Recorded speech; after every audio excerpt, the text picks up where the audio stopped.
रूस और यूक्रेन की जंग ने एक बार फिर बेहद खतरनाक मोड़ ले लिया है।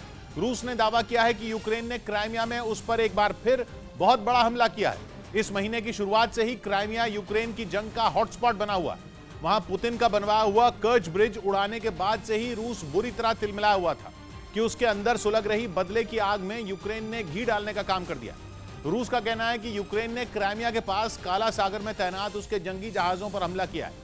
यानी ऐसा लग रहा है कि ज़ेलेंस्की कीव पर गिरने वाले एक एक बम का हिसाब पुतिन से क्राइमिया से हिसाब बराबर कर रहे हैं। और क्राइमिया जमीन का वो टुकड़ा है जिस पर पुतिन को रत्ती भर की सौदेबाजी मंजूर नहीं। जंग छिड़ने से पहले ही पुतिन ने बिल्कुल साफ साफ कह दिया था कि क्राइमिया सिर्फ और सिर्फ रूस का ही है, और रूस का दावा है कि यूक्रेन ने उसी क्राइमिया में उसके जंगी जहाजों को निशाना बनाया। हालांकि यूक्रेन ने रूस के दावे को झूठा बताया। लेकिन समंदर में अंडर वाटर ड्रोन से हमले का एक वीडियो सोशल मीडिया पर वायरल हो गया। कहा जा रहा है ये यूक्रेन का ही ड्रोन है जिस पर लगे कैमरे में अटैक रिकॉर्ड हो गया। वीडियो में अंडर वाटर ड्रोन पानी में तेजी से आगे बढ़ता दिखा। कुछ दूरी पर उसका शिकार खड़ा था। रूस का जंगी जहाज एडमिरल माकारव काला सागर में तैनात रूस का वो जहाज है जिसने अप्रैल में रूस की ब्लैक सी फ्लीट के सबसे अहम मॉस्कवा जहाज की जल समाधि के बाद उसकी जगह ली थी। मॉस्कवा जहाज का क्या हश्र हुआ था ये 6 महीने पहले पूरी दुनिया ने देखा था, और अब एडमिरल माकारव की बलि लेने के लिए ड्रोन आगे बढ़ रहा था। लेकिन तभी सीन में एक हेलीकॉप्टर की एंट्री हो गई और ड्रोन पर धड़ाधड़ गोलियां बरसनी शुरू हो गईं। मतलब बिल्कुल किसी एक्शन फिल्म का सीन। बिजली की रफ्तार से चली गोलियां जैसे ही पानी पर पड़ी, पानी उछाल मारने लगा, मगर ड्रोन गोलियों से बचते बचाते हुए आगे बढ़ता रहा और उसके जहाज को छूते ही वीडियो रुक गया। उसके बाद क्या हुआ वो दुनिया को देखने को नहीं मिल सका, लेकिन खुद रूस ने माना कि उसके जहाज को जबरदस्त चोट पहुंची। और तो और क्राइमिया में रूस के किसी एक आध जहाज पर ही वार नहीं हुआ,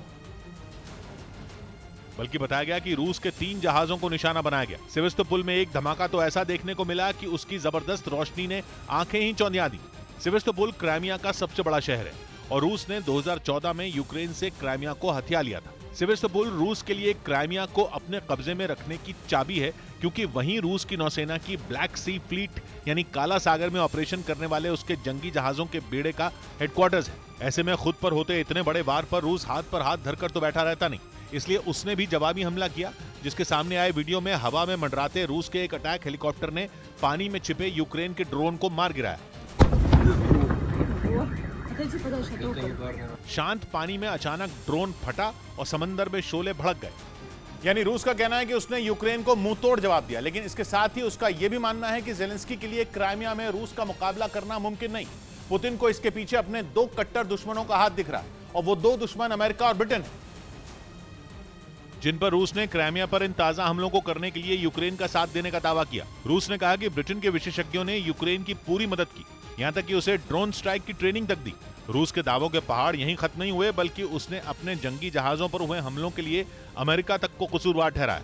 रूस ने दावा किया कि क्राइमिया पर हमले को मॉनिटर करने के लिए अमेरिका का ग्लोबल हॉक एयरक्राफ्ट इटली से काला सागर की तरफ उड़ा था, जिसकी वजह से यूक्रेन ने रूस के माकारव जंगी जहाज को नुकसान पहुंचा दिया।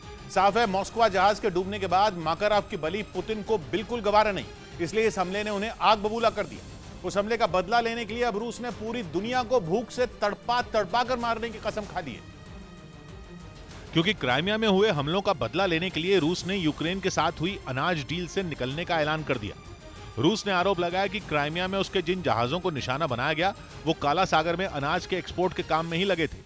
यूक्रेन दुनिया में अनाज का 4था बड़ा एक्सपोर्टर है, लेकिन उस पर हमला करने के बाद रूस के जंगी जहाजों ने काला सागर को घेर लिया था। रूस यूक्रेन के बंदरगाहों से उसका अनाज एक्सपोर्ट ही नहीं होने दे रहा था। इस वजह से पूरी दुनिया में अनाज का भयानक संकट पैदा हो गया था। जुलाई में यूएन और तुर्की के काफी मनाने के बाद रूस और यूक्रेन में डील हुई और काला सागर के बंदरगाहों से यूक्रेन के अनाज का एक्सपोर्ट फिर शुरू हो गया। लेकिन रूस के वो डील सस्पेंड करने के बाद एक बार फिर दुनिया में हाहाकार मचना तय है। ब्रिटेन में तो लोगों को चेतावनी दे दी गई है कि खाने की चीजों के दामों में अब और आग लगेगी।